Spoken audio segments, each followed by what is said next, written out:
Hello, thank you for joining. I'm just going to wait about 20 more seconds or so while people are joining us so that everyone has time to settle in. So just bear with us for a few more seconds. Thanks.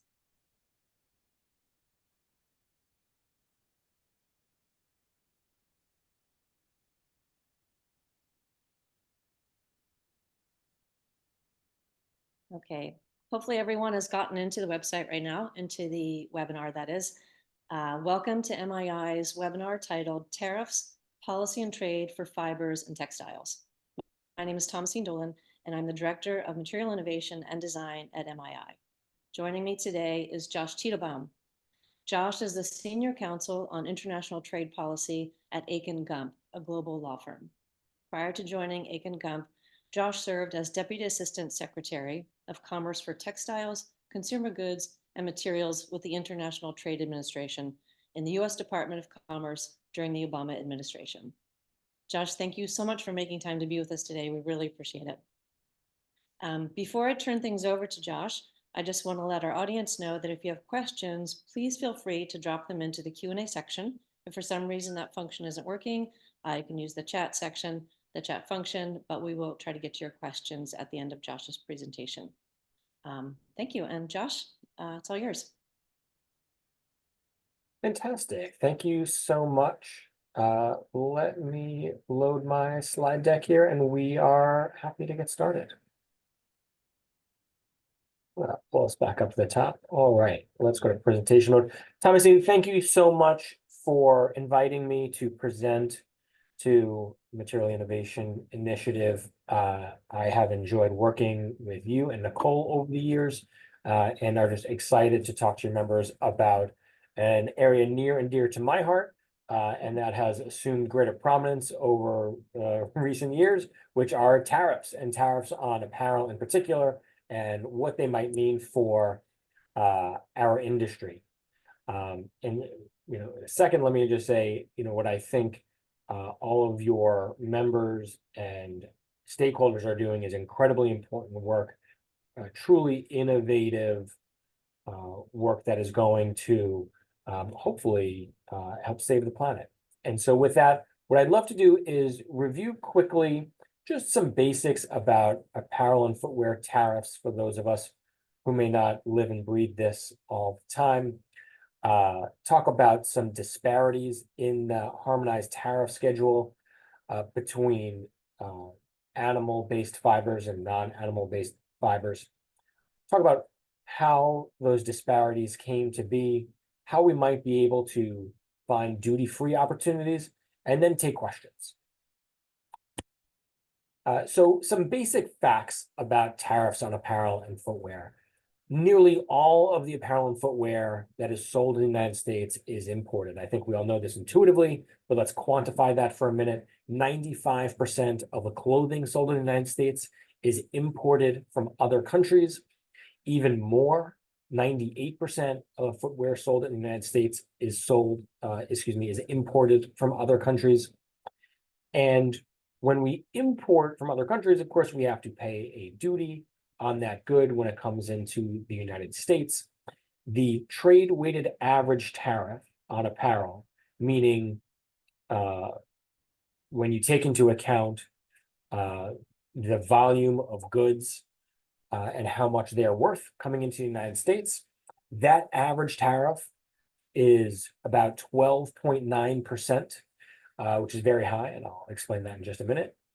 On footwear, that average tariff is 11.4%, but that's just the average. Of course, it can peak much higher.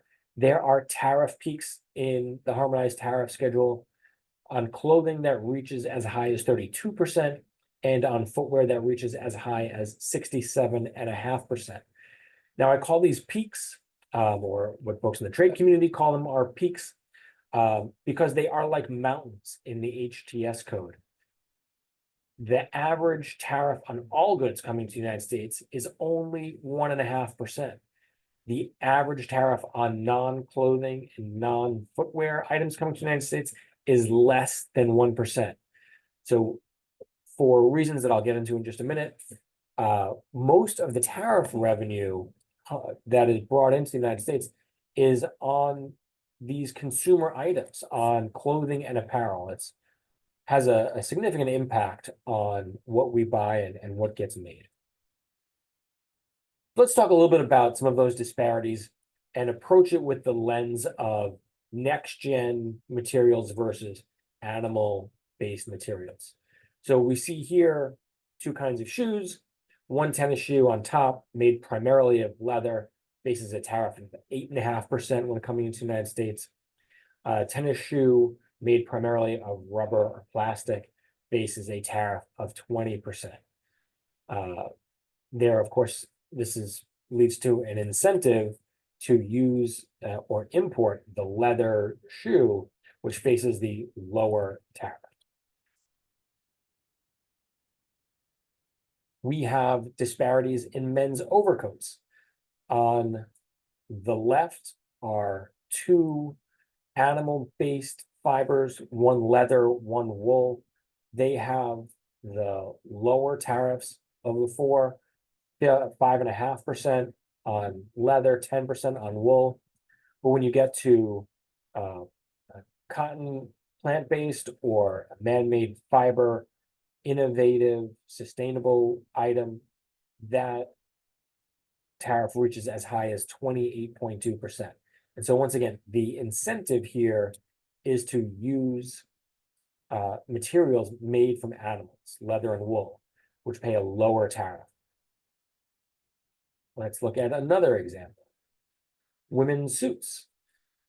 Women's suits that are made primarily with wool, or at least 23% wool by weight, face no tariff, come into the United States duty-free. Meanwhile, women's suits that are made predominantly with synthetic fiber face a 14.9% tariff. So once again, an incentive to use the animal-based fiber. We're going to look at one more example that I found this morning. I know Material Innovation Initiative is significantly concerned about silk and the environmental impact of silk. On the left, women's silk dress with more than 70% silk by weight. This particular dress I found on Nordstrom's website, advertises as 100% silk, faces almost no tariff, 0.9%. Meanwhile, a 100% cotton dress, also on Nordstrom's website, faces a 14.9% tariff. So again, a significantly different set of incentives here. And so although many next-gen materials could be categorized by customs as artificial, meaning they are man-made or synthetic, meaning they are made of synthesized chemical compounds, the classifications may end up penalizing sustainable materials with higher tariff rates. So how did we, I'm getting a little bit ahead of myself here. The disparity that we're talking about here with this perspective of animal-based fibers versus non-animal-based fibers is really just one of several systematic tariff disparities in the harmonized tariff schedule. There are a variety of them. Overall, these tariffs are regressive. They are higher on lower-end products than luxury goods, often. The tariff burden is higher on lower-income families as a result, rather than wealthier Americans. And often there is a gender bias in these tariffs. They are frequently higher on women's goods rather than men's goods. So if you put all of that together, the tariff burden is actually highest on single mothers. When you compound to the number of items that women purchase over men, the tariff payment by women over men is significantly greater. So how do we end up with this system? Unfortunately, it is a result of an accident of history, or kind of reframed, it is an accident of the interests who are competing to cut the tariffs over the course of the 20th century. So we start with the Smoot-Hawley Tariff Act of 1930, which set the harmonized tariff schedule in place largely as we have it today, except over the course of several decades, we cut tariffs on most goods to zero, with some peaks remaining on items that were sensitive at that time. And by sensitive, we mean items that were still being made in the United States. So you had domestic interests that were lobbying to keep higher tariffs on goods that were still made in the United States. As some of those goods started to migrate overseas, the final production started to migrate overseas, there's less of an interest in protecting those specific products. And so the apparel chapters got more and more complicated as the different products categorizations got more and more specific. So you could finally grade those different tariff codes. In other words, a specific kind of dress that was no longer made in the United States could face a 0% tariff, while the specific kind of dress that was still made here would face a much higher tariff, a 14.9% tariff, a 16% tariff, et cetera. So just to give you a sense of how sensitive these items were, US apparel manufacturing jobs peaked in the mid-70s at about 1.4 million, slowly tailed off, and by 1990, the United States employed about 938,000 people in apparel manufacturing. That's the highest point on the graph on the left, which comes from the Bureau of Labor Statistics, all the way to last month, when only 84,000 Americans were employed in apparel manufacturing, less than 10% of the workforce of 30 years ago, and roughly 60% of the workforce of 50 years ago. And so I share those numbers not as a value judgment about whether or not we should or should not be doing that work here in the United States, but simply as a matter of fact that it doesn't happen here much anymore. Yet we are left with a tariff code that over the course of the last century represents or reflects an economy that we no longer have. And so as a result, we are protecting goods that are no longer made here in the United States. Despite those very high tariffs, there are some duty-free opportunities.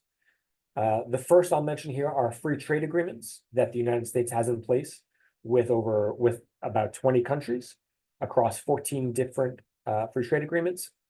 Now, in this grouping, there are not many high apparel sourcing areas. As you know, China and Vietnam and Southeast Asia account for the majority of apparel sourcing into the United States today. But there are some opportunities here. Mexico and the Central American countries do still provide a significant amount of apparel to the United States. But there is a catch if you're going to use one of these free trade agreements, which is they have to meet the yarn forward rule of origin. And what the yarn forward rule of origin says is that if you want the duty-free treatment to face a 0% tariff, then all of the inputs have to come from either the United States or the other party to the agreement. So if you wanted to import a next-gen material-based shoe or dress or pair of pants, it still must, the fiber must be spun into yarn, it must be knit or woven into fabric, and it must be cut and sewn into the finished good in either the United States, or let's say we're talking about USMCA, then it must originate in Canada or Mexico as well, which significantly limits your options to source all of the different trims, yarns, fibers, etc., from just that specific place. There are some exceptions to this catch. And so if a particular material is not available in commercially meaningful quantities in, say, the Central American region for the CAFTA agreement, then you can petition the Commerce Department to identify that lack of availability and add a specific yarn or fabric to what is known as the short supply list. And you can then incorporate it from outside of the region into the final assembly of your good inside the region. So let's say we're talking about Guatemala here or El Salvador. You want to import something, a next gen material from Southeast Asia or Korea. You can import that into El Salvador, have it cut and sewn into that product, and sent to the United States duty free. But you have to petition the Department of Commerce first, which involves a process of due diligence, making sure that nobody else manufactures that here in the United States in commercially meaningful quantities, and getting that approved, which can take some time. But free trade agreements are not the only alternative. There are preference programs, and these preference programs are those created by Congress with the intent of encouraging sourcing from certain regions to encourage their economic development. The most basic preference program the United States has is called the Generalized System of Preferences, or GSP, which was created in 1974. And for the same reasons that the tariff code has high tariffs on textile and apparel items from the 1970s, is the same reason that apparel and footwear are prohibited in the program from enjoying the duty-free benefits of this. So while the goal is to help encourage the diversification of the economies of developing countries, the statute expressly prohibits the importation of apparel and footwear under this program, even though these are the exact products that developing countries often first make as they make the leap from agriculture economies to light manufacturing and formal based employment. There is a nascent effort to try to encourage Congress to reevaluate that policy. But unfortunately, it's because the Generalized System of Preferences program is currently expired, has been for about 3 years. And there is a significant effort to just simply get it back up and running again. And it is mired in a stalemate between Democrats and Republicans on Congress, which I'm happy to go into more detail during the question session if folks are interested in that. But there are more opportunities under other preference programs for apparel. The first I'll mention here is AGOA, what's often referred to as AGOA, or the African Growth and Opportunity Act. It was first established in 2000 and provides duty-free treatment for goods, including apparel from sub-Saharan Africa. So if their final transformation happens in sub-Saharan Africa, or eligible sub-Saharan African countries, I should say, then you can send it duty-free to the United States. What makes it particularly attractive for our sector is the use of a provision referred to as third country fabric. So you can bring in fabric from a third country, meaning a non-sub-Saharan African country, meaning Pakistan or Bangladesh or India, and bring that fabric into an AGOA eligible country, say Tanzania, have it cut and sewn into a finished garment and send it to the United States duty-free. In fact, just over $1 billion worth of apparel used that provision last year. Unfortunately, the thing to worry about is that the program expires next September, at the end of next September, unless Congress acts to renew it. Now, they're trying to avoid that fate, which has befallen the GSP program I just described. In fact, representatives from AGOA eligible countries are meeting in Washington this week, along with corporate users of the program for what is known as the AGOA Forum. Last night, President Biden issued another statement calling on Congress to renew and modernize that program to avoid this gap where countries can take advantage of it. Unfortunately, as I was told by congressional staff this week in talking about the program, Congress often fails to act unless they are pressed up against the deadline. And so hopes for trying to renew AGOA before the end of the year, I think are quickly crashing into the reality of the congressional calendar, which is that Congress is about to go on August recess and only come back for 3 weeks in September before the election. And then we're talking about whether or not they may or may not act during the quote lame duck session after the election and before a new Congress is seated next year. So I think it's far more likely that this happens next year rather than this year, but there are important stakeholders who are pushing for it this year. In a similar congressional situation are the Haiti Hope and Help programs, which very similar to AGOA, allows for duty-free treatment of apparel that is assembled or knit in Haiti, which also allows for third country fabric, but like AGOA expires September 30th next year. Haiti, of course, facing just tremendous geopolitical instability and is a difficult place to do business. My understanding from companies who are still there is that the manufacturing parks are still up and running, workers are still coming to their factories. But of course, the broader political environment is very difficult. And there is, as a result of some of that instability, a desire to try to pass a renewal of this program that hopefully could avoid some of the congressional stalemate that has brought down GSP and is unfortunately at risk of doing the same to AGOA. So I know that some congressional leaders are looking at Haiti a bit differently to see if they can avoid this, because if the program is not renewed, or if it's not renewed in a timely manner well before it expires, it could cause real economic havoc in that country.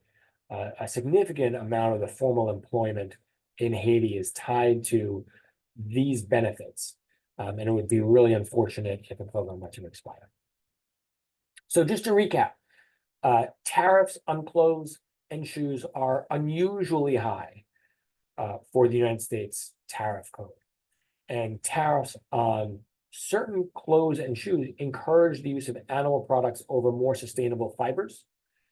That is not necessarily by design. It is the legacy of policy from the last 100 years, when the United States still had large workforces in apparel and footwear manufacturing. But as a result of policy over the last 20 to 30 years, there have been created some duty-free opportunities for clothes and shoes if they are imported from certain less developed countries like Haiti or sub-Saharan African countries, or if you can meet the rule of origin in our free trade agreement partners, then you can access some of those duty-free opportunities. And so that brings us to, I think, our questions portion. And I will leave this up here for just a moment while Thomason gets scheduled. But if anybody has any questions that they don't feel comfortable asking over the webinar, I am happy to take those by email, and you can find that right here. That's great. That's awfully generous of you. Thank you, Josh.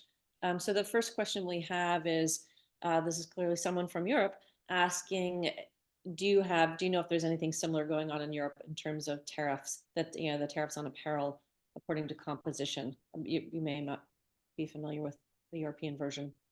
It's a great question.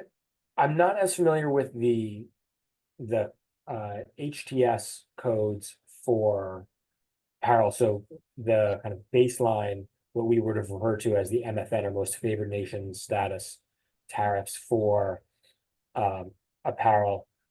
I believe that they are higher than your kind of regular consumer goods, but perhaps not as high as the United States. But Europe does have a GSP program, this Generalized System of Preferences program, that allows for duty-free treatment of goods from developing countries. And their GSP program does allow for the importation of apparel from GSP countries. And so that's going to be a country by country question as to whether or not that developing country is eligible to send those products to the EU. But their program is more generous than the one the United States has. So I would look up the EU GSP program. Thank you for that. I have a really good question from Cheryl asking, are the tariffs on finished goods only, or are fibers and fabrics included in the tariffs? So it's a great question. The HTS code is divided up into what are called chapters. And so chapters 50 through 60 are divided by fiber. And then chapters 61 and 62 cover the tariffs on finished apparel. Now, when you look at the specific product in chapters 61 and 62, in order to determine which tariff applies to you, you have to know its fiber makeup, because the classification is very narrow. It can be, as I showed in some of my examples, the down to whether or not it is 23% by wool, or 51% by cotton, or by weight it is a certain amount of man-made fiber. So you've got to really know your fiber specification for the finished good. I think your question is whether or not, if you import the fiber, a raw fiber, into the United States, whether or not there is a tariff on that. And that, again, that's going to be a fiber by fiber question. And so you'd have to look up your fiber in the HTS code if you're bringing in the raw fiber, or a finished fiber, or a finished yarn. And There are how about tariffs. for a finished textile? How about if you're shipping in, thousands of yards of a textile? Yes, there are going to be tariffs on those, and you'll have to look that up. It's specific. It's going to be somewhere in chapters 50 through 60, depending on the fiber makeup of your fiber or yarn or fabric. Thank you. I have a question, because a lot of the breakdown falls between animal-derived fibers and materials and then man-made fibers. So much of the next gen space is they're man-made fibers, but they're sustainable man-made fibers. So I'm wondering, I'm guessing it hasn't been taken into account yet, because, to use your word, this is a nascent industry. And I don't know if this next gen industry has, well, I say this, but I know the answer. Like, we don't have a lobbyist or an organization set up in DC to try to influence or to try to get this through. Like, so do you see that as a problem, that some of these biomaterials, which are fully sustainable, meaning they're biodegradable, they're recyclable, they're compostable in some cases, that seems like it could be a miss, right? Like, we need to incentivize that, but what do you think?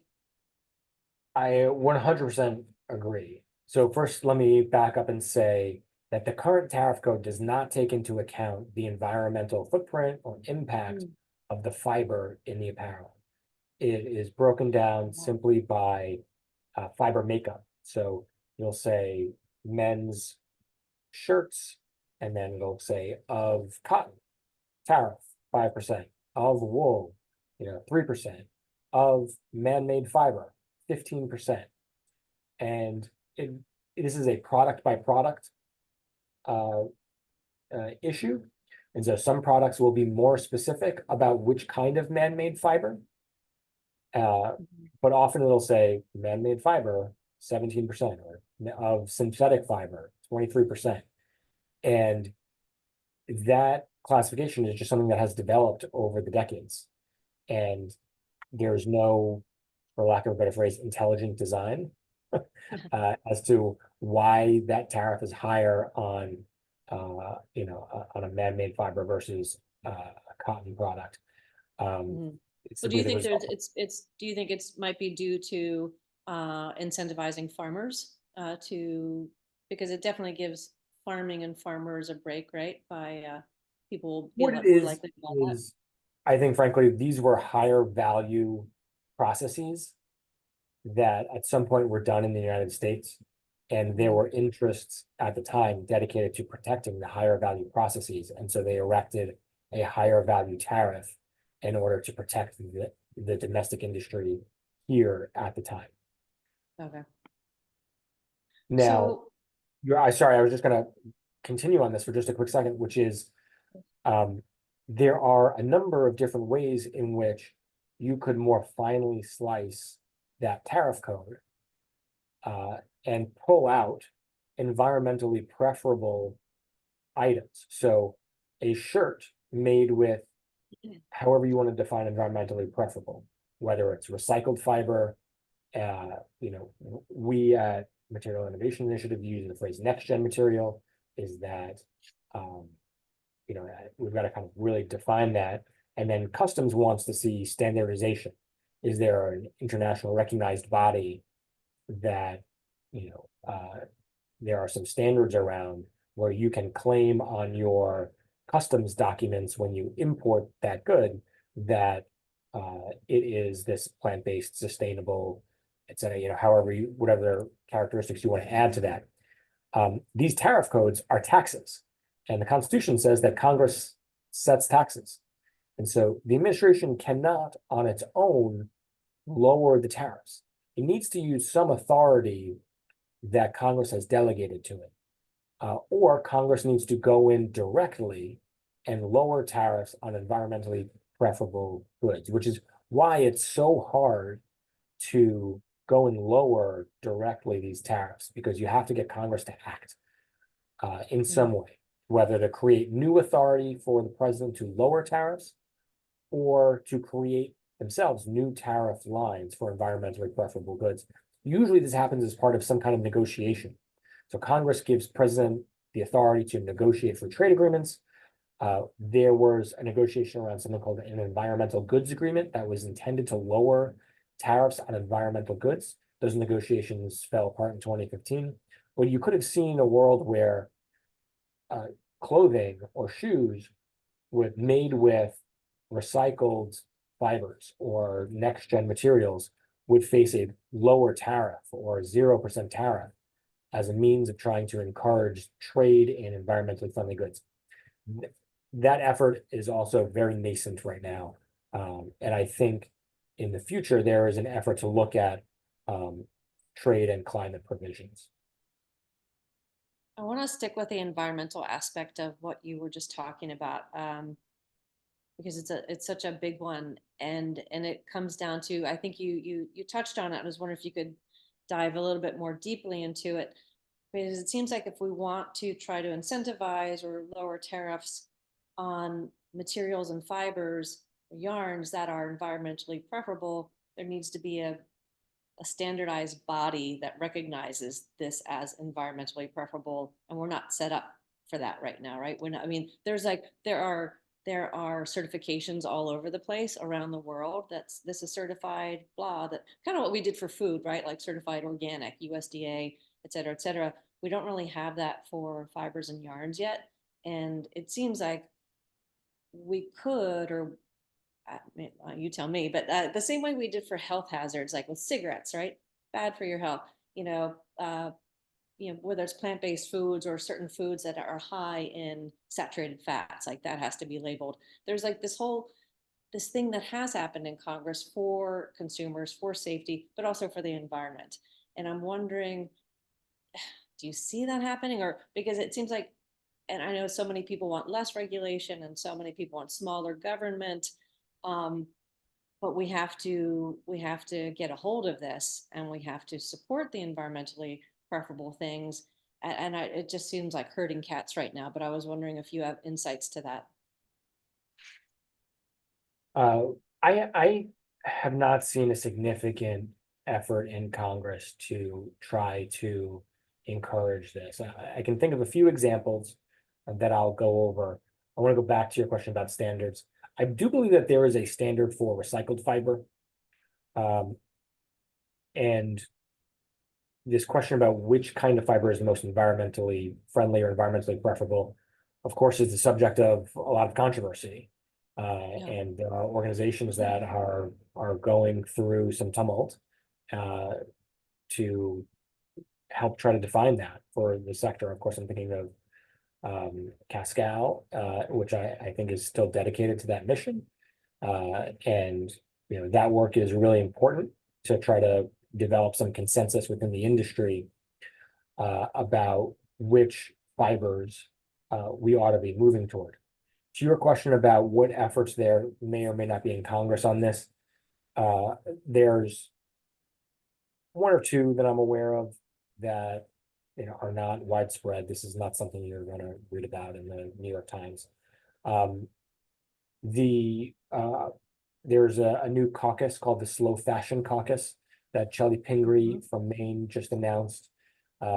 She's got about 3 or 4 members who are interested in developing policies to try to encourage more circular economy and to, quote, adopt more slow fashion as opposed to fast fashion. A bipartisan group in the Senate, Senators Michael Bennet and Senator Bill Cassidy, introduced a bill earlier this year called the Americas Act, which tries to encourage greater sourcing from the Western Hemisphere. But embedded in that proposal are a series of provisions dedicated to encouraging a more circular apparel economy. So these would be incentives for sorters, recyclers, to try to build up the infrastructure for recycling of apparel, which is very difficult. And then the last thing to mention is something at DHS, Department of Homeland Security, which oversees Customs and Border Protection. And they have a green trade initiative where they're trying to receive input from stakeholders about green trade ideas and policy goals, things that they could do on their own without Congress having to act. Right. Wow. I know it seems like such an uphill climb. We have a question from Rachel saying, so based on what you're saying, Josh, there are a few workarounds in the existing system because even if you label products as made with environmentally preferred, it still sounds like it counts as MMF with the same tax percentage. So she asks, is lobbying the only way? As a lobbyist, I'm happy to admit when things are, against interest. Here's what I'll say about that is it really depends what your actual product is that you're trying to incorporate into your finished good. And, I know the folks on this call and the folks that work with MII are incredibly creative. And so I don't want to blanket say that next-gen materials are always classified as man-made fiber. I'd really want to go and look at the specific product you're developing, and perhaps one can petition or seek a customs ruling from CBP to declare their product the lower of 2 tariff categories rather than having to go the lobbying route. So this is because the tariff code is so finely defined, this really has to be a product by product consideration. Oh my God.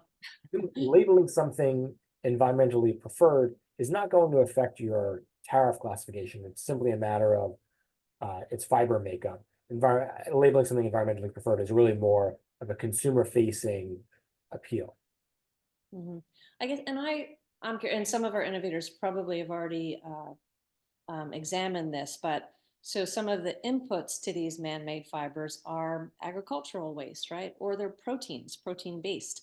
They're microbes and bacteria. So I don't know. I mean, it ultimately becomes man-made, but the inputs don't seem to be, or I don't know if they're taken into account because it's such a new day. It's such a new version of materials and fibers.